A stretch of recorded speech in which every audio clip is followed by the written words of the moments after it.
안녕하세요. 3월 둘째 주 로마서 5장 12절 말씀 보시겠습니다. 그러므로 한 사람으로 말미암아 죄가 세상에 들어오고 죄로 말미암아 사망이 왔나니 이와 같이 모든 사람이 죄를 지었으므로 사망이 모든 사람에게 이르렀느니라. 아멘. 본문은 한 사람으로 말미암아 죄가 세상에 들어오고라고 선언합니다. 여기서 한 사람은 아담입니다. 아담의 불순종은 단순한 개인의 실패가 아니라 인류 전체의 영적 운명을 바꾼 사건입니다. 죄는 행동 이전의 관계의 단절입니다. 하나님과의 교제가 끊어질 때 그 결과로 사망이 들어왔습니다. 사망은 육체적 죽음만이 아니라 하나님과 분리된 영적 상태를 의미합니다. 우리는 죄를 지었기 때문에 죽은 존재가 아니라 이미 죄 아래 태어난 존재임을 깨달아야 합니다. 이것이 인간의 근본 문제입니다. 이와 같이 모든 사람이 죄를 지었으므로 사망이 모든 사람에게 이르렀느니라. 사망은 예외 없이 모든 사람에게 임했습니다. 지위, 지식, 도덕성으로 해결되지 않습니다. 율법도 죄를 드러낼 뿐 제거하지는 못합니다. 복음을 잘못 설명하면 신자들을 죄인의 자리에 가두어 놓습니다. 하나님 보시기에 인간의 행동은 별반 차이가 없습니다. 다만 그 사람의 행동 주체가 누구인가 하는 점이 문제입니다. 로마서 5장의 말씀은 나의 주인이 누구냐는 것입니다. 인간이 하는 행동은 따져보면 50보 100보입니다. 그런데 나의 주인이 누구냐? 누가 나를 다스리느냐? 이것이 의냐 죄냐 갈림길입니다. 내가 잘했다 못했다 이것이 문제가 아닙니다. 바로 나의 주체가 누구냐? 그것이 구원의 분기점입니다. 내가 어떻게 하고 있느냐는 내 속에 있는 것이 나의 삶으로 드러나는 것뿐입니다. 우리는 아담에게 속해 사망의 노예가 되어서 전부 죄에 붙잡혀 있었습니다. 그런데 그리스도께서 십자가의 죽으심과 다시 사심으로 말미암아 사망 아래 있는 우리를 다 구속하여 주님 안으로 옮겨 놓았습니다. 이것이 바로 거듭남이요 구원입니다. 이를 믿음으로 하나님이 의롭다 하십니다. 구원은 내가 그리스도에 의해서 신분이 결정되는 것을 말합니다. 내가 어떤 일을 할 수 있는 존재인가 따지는 게 아닙니다. 사실 우리 인간의 행동 수준은 하나님 보시기에 아무것도 아닙니다. 이미 에덴 동산에 쫓겨나면서 다 틀린 것입니다. 그러므로 구원에 있어서 가장 중요한 것은 바로 소속입니다. 그리스도에게 속해 있으면 하나님 편이고 아담 편에 속하면 하나님의 적군입니다. 믿지 않는 자 곧 불신자입니다. 그래서 요한일서 2장 22절 그리스도를 받지 않는 자를 적그리스도라고 하는 것입니다. 우리는 사람을 선악의 관점으로 보는 경향이 있습니다. 그리고 자신의 이해 타산의 대상으로 봅니다. 이것은 사람을 잘못 보는 눈입니다. 다시 말하지만 구원은 소속입니다. 죄인은 본성의 문제지 모양의 문제가 아닙니다. 지금 어떠한 행동을 해도 그 사람이 예수 그리스도를 제대로만 보시고 있으면 의인입니다. 다만 지금 그의 행동이 잘못되었을 뿐입니다. 의인은 소속 의식에 분명해집니다. 잘못된 행동도 끝내 고쳐집니다. 그것이 바로 구원입니다. 나중에는 자신의 행동을 안 바꿀 수가 없습니다. 그래서 구원은 먼저 주인부터 바꿔야 하는 것입니다. 내가 거듭나서 주인이 바꾸었음을, 그리고 땅이 바뀌었음을 먼저 알아야 합니다. 그러면 당연히 하늘도 바뀌지요. 먹는 양식이 다르고 노는 물이 다릅니다. 그리고 난 다음에는 하늘에 계신 우리 아버지하고 주 기도가 되기 시작합니다. 하늘과 땅이 바뀌니 저절로 하늘에 속한 자들의 기도가 됩니다.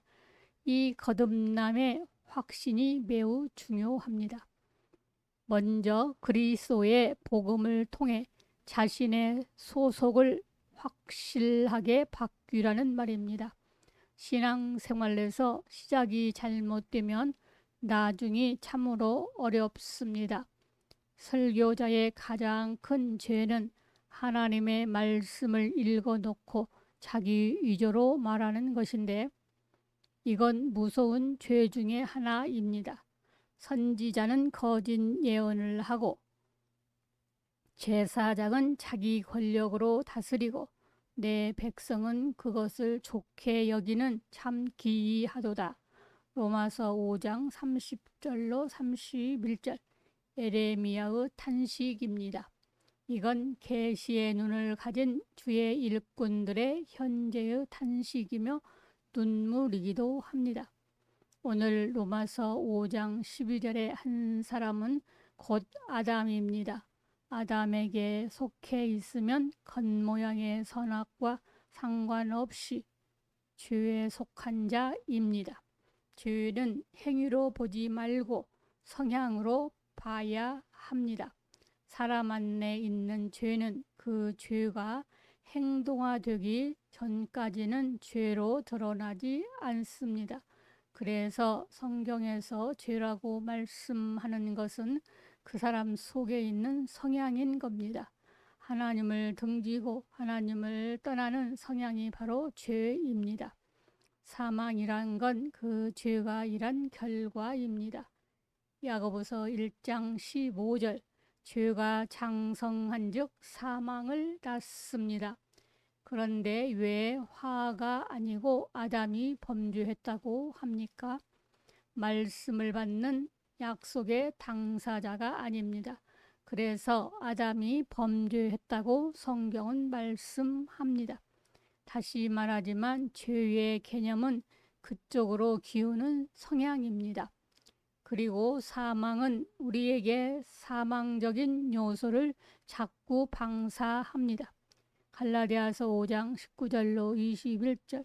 음행과 더러운 것과 호색과 우상숭배와 주술과 원수 맺는 것과 분쟁과 시기와 분냄과 당짓는 것과 분열함과 이단과 투기와 술취함과 방탕함과 또 그와 같은 것들이라. 전부 육체의 열매이며 사망적인 요소입니다. 이 짓을 계속하면 불못으로 들어갑니다. 죄 아래 있는 사람은 생각이 항상 육적이고 생각이 항상 더럽습니다. 에덴에서 아담과 화가 선악과를 따먹고 나니 눈이 밝아졌습니다. 그 다음 수치가 드러나고 그 뒤에 따라서 하나님에 대한 두려움이 들어옵니다.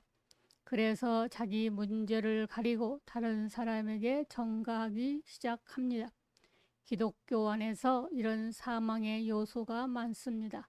남을 비판하고 트집잡고 따지고 꼬집고 비틀고 이런 것들이 다 사망의 요소입니다. 사망은 나도 죽고 다른 사람도 죽이는 게 바로 사망의 요소입니다.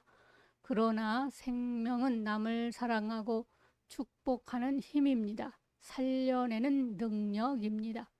그러므로 하나님이 우리를 살리시듯 우리도 남을 살려내는 겁니다. 하나님의 영광에 속한 것은 피조물인 인간들 중에 어느 누가 봐도 이것은 예사로운 일이 아닙니다. 누구든지 이와 같은 사역은 그분의 빛이란 걸 느끼게 되어 있습니다.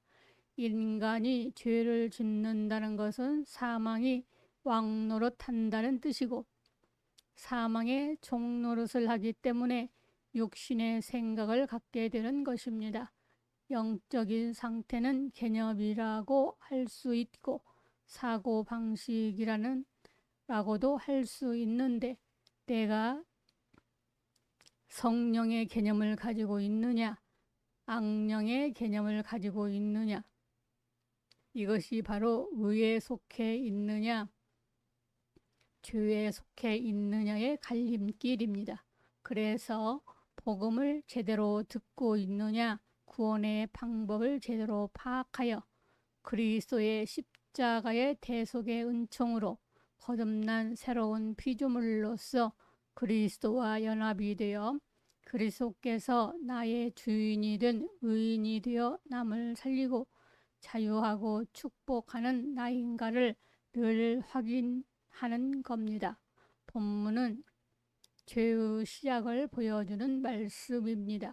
한 사람 아담으로 말미암아 죄가 세상에 들어왔고 죄로 말미암아 사망이 왔으며 그 사망이 모든 사람에게 이르렀다고 선언합니다.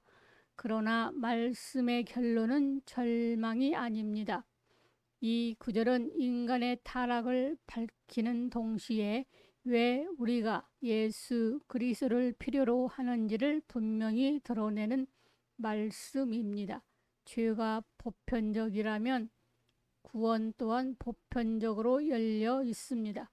아담 안에서 우리는 죄인이 되었지만 그리스도 안에서 우리는 의롭다 하심을 받습니다. 사망이 왕노릇하던 자리에서 이제는 은혜가 왕노릇하게 됩니다. 그러므로 로마서 5장 12절의 결론은 이것입니다. 인간은 스스로를 구원할 수 없으나 하나님은 한 사람 예수 그리스도를 통해 새 길을 여셨습니다.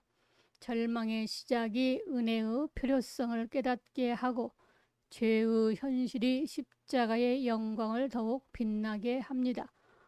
오늘 우리는 아담이 아니라 그리스도 안에 서야 합니다. 그 안에서만 참 생명과 소망이 있습니다. 샬롬. 우리 주 예수 그리스도의 이름으로 사랑하고 축복합니다. 하나님 아버지, 아버지의 말씀을 듣는 아버지의 자녀들에게 복의 복을 주실 줄 믿고 감사드립니다. 아멘.